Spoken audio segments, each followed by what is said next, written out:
యొక్క రెండు నినాదాలతో గడిచిన కొంత యువకుడు కుమార్ నింది వాస్తవ్యుడు పట్టి వాటిని రక్షించినటువంటి ఘనత కిరణ్ కుమార్కి దక్కింది. 2012 ఎడిషన్లో ఆయన గురించి ప్రచురించడం జరిగింది. ఇది వెరీ బిగ్ టాస్క్, దాఖలాలు లేవు.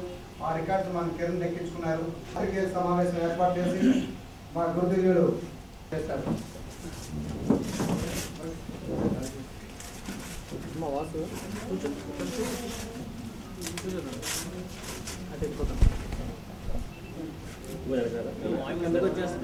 తీసుకోరా మరి ముందుగా పట్టుకోవడం నేను ఇక్కడ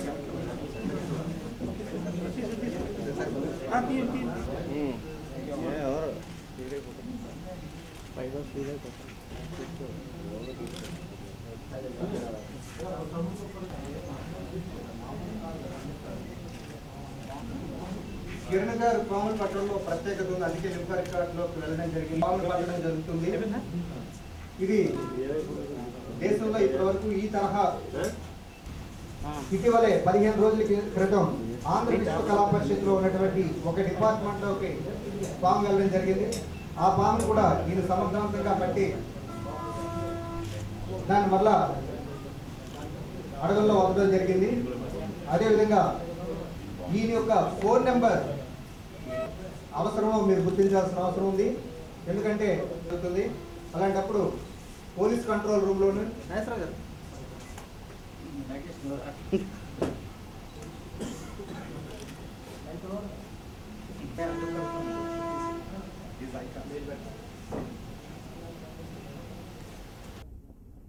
జీవకారుణ్యమే ప్రధాన లక్ష్యంగా ప్రమాదవశాత్తు ఎక్కడో ఒకసారి ఒక పాముని పట్టుకోవడం ద్వారా తాను కిరణ్ ఈ ప్రవృత్తికి శ్రీకారం చుట్టినట్టు మనకు కనిపిస్తుంది. చాలామంది ఇంకా రికార్డు విషయంలో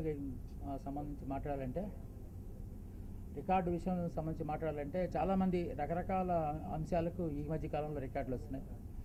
అంటే సిల్లీగా మాట్లాడుకోవాలంటే ఎక్కువసేపు చుమ్మనం చేసుకున్న వాళ్ళు కూడా రికార్డులు వస్తున్న నేపథ్యంలో అటు సమాజ హితవు కోసం జీవకారుణ్యాన్ని దృష్టిలో పెట్టుకుని కిరణ్ చేస్తున్న ఈ మంచి పనికి అవార్డు రావడం అనేది నిజంగా విశాఖపట్నం చేసుకున్న ఒక అదృష్టంగా మనం భావించాలి. ఇది ఒక అరుదైన అవకాశంగా కూడా మనం భావించాలి.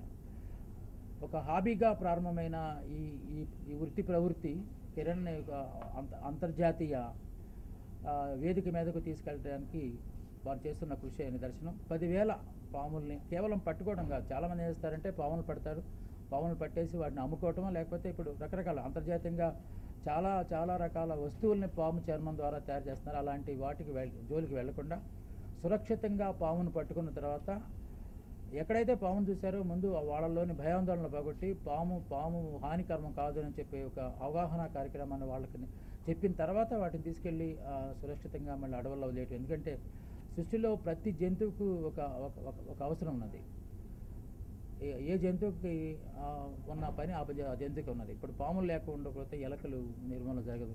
ఆ విధంగా రకరకాలుగా ఉన్నాయి.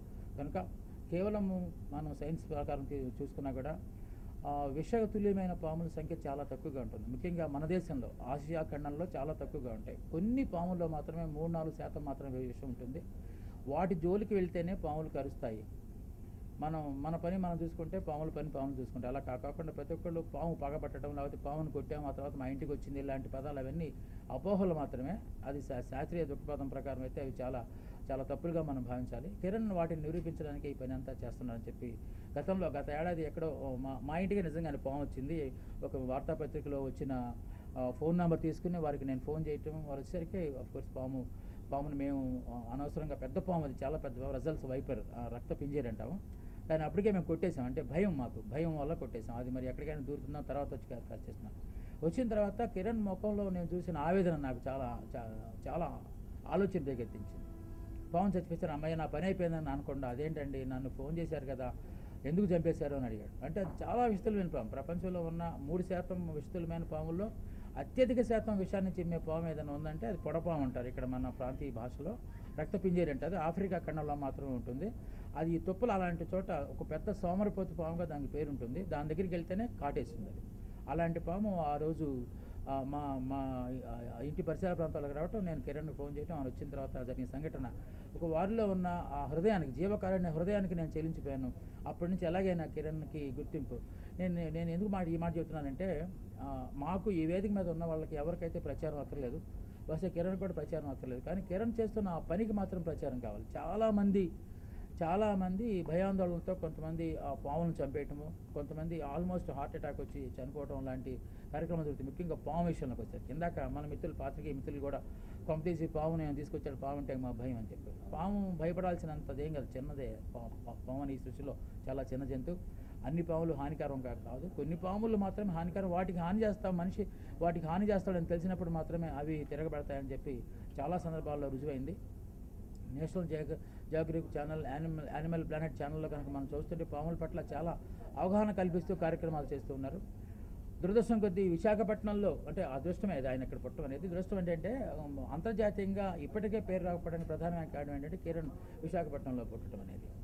ఇంకా వేరే చోట ఎక్కడ ఏ బాంబేని, కలెక్టర్ లాంటి చోటలు ఉంటే వాళ్ళు ఎక్కడికో తీసుకెళ్ళిపోయేవాళ్ళు. అంతర్జాతీయంగా వారికి పేరు ప్రఖ్యాతులతో పాటు ముఖ్యమైన అంశం ఒకటేంటంటే జీవన వృత్తి. చాలా వృత్తి ప్రవృత్తి ఒకటిగా ఆయన వెళ్తున్నారు.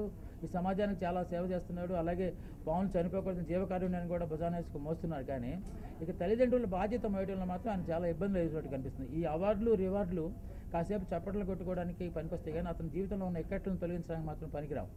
మనం అందరం మీ ద్వారా ఈ ప్రసార మాధ్యమాలు, సమాజానికి మూడో నేత్రంగా పరిగణిస్తున్న ప్రసార మాధ్యమాల ద్వారా ఈ అంశాలు కనుక ప్రజల్లోకి వెళ్తే, ఎవరైనా దాతలు అంటే ఆయనకు ఆర్థికపరంగా దాతలు ఆర్థిక సాయం చేయాల్సిన అవసరం ఏమీ లేదు, కానీ వారు చేస్తున్న పనికి ఊతం ఇచ్చే ఒక కార్యక్రమానికి ఎవరైనా సహాయం చేయగలిగిన అవసరాన్ని గుర్తించాల్సిన అంశం అన్నమాట ఇది. ఎందుకంటే ఇప్పటికే ఆయన ఉక్కు కర్మాగారంలో, ఎందుకంటే ప్రతిరోజు కనీసం ఒక సరాసరి 10-15 పాములు పడుతూ ఉన్నారు అక్కడ. ఎందుకంటే ఎక్కువ గ్రీనరీ ఎక్కడ ఉంది, కానీ గ్రీనరీ ఉన్న చోట పాములు తప్పనిసరిగా ఉంటాయి, అపారిశుద్ధ్యం ఉన్న చోట కూడా ఉంటాయి. అతను పాములు పడుతున్న దృశ్యాన్ని గత ఏడాది ఐ థింక్ మనం వీడియో సీడీని కూడా ఆవిష్కరించాము ఇక్కడ. ఆ సాహసాలు చూస్తుంటే మనకు ఒళ్ళు గగురు పడుతూ ఉంటుంది అన్నమాట. అలాంటి వ్యక్తి పూర్తిగా వాటి మీద కాన్సన్ట్రేట్ చేయాలంటే తన కుటుంబానికి సంబంధించిన ఆర్థిక పరిస్థితులు ఏం అతను గుర్తు రాకూడదు.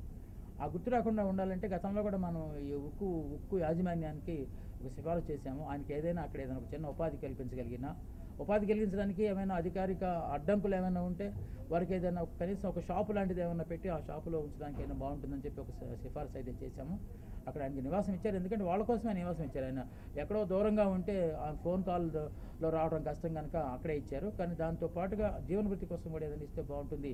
ఇలాంటి అవార్డులు రివార్డులు అనేవి మనిషికి కూడు పెట్టవని చెప్పి చాలామంది అంటూ ఉంటారు. కానీ వేరే వాళ్ళకి కూడు పెట్టడానికి ఆయన పనిచేస్తారు. వేరే వాళ్ళు భయం లేకుండా బ్రతకడానికి ఆయన సాయం చేస్తున్నారు. అతనికి భయం సంగతి అలా ఉన్నా కూడా అభయం మనం అందరం ఇవ్వాల్సిన అవసరం ఉందని చెప్పి నేను ఈ సందర్భంగా తెలియజేస్తూ ఆలస్యం సంతోషం వ్యక్తం చేస్తూ విశాఖపట్నం ప్రజలందరూ తరఫున ఆనందం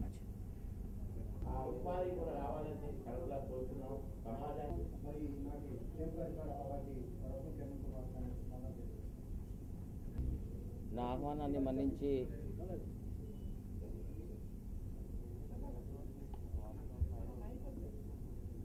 నా ఆహ్వానాన్ని మన్నించి ఈ కార్యక్రమానికి ఇచ్చేసినటువంటి పాత్రికేయులకు,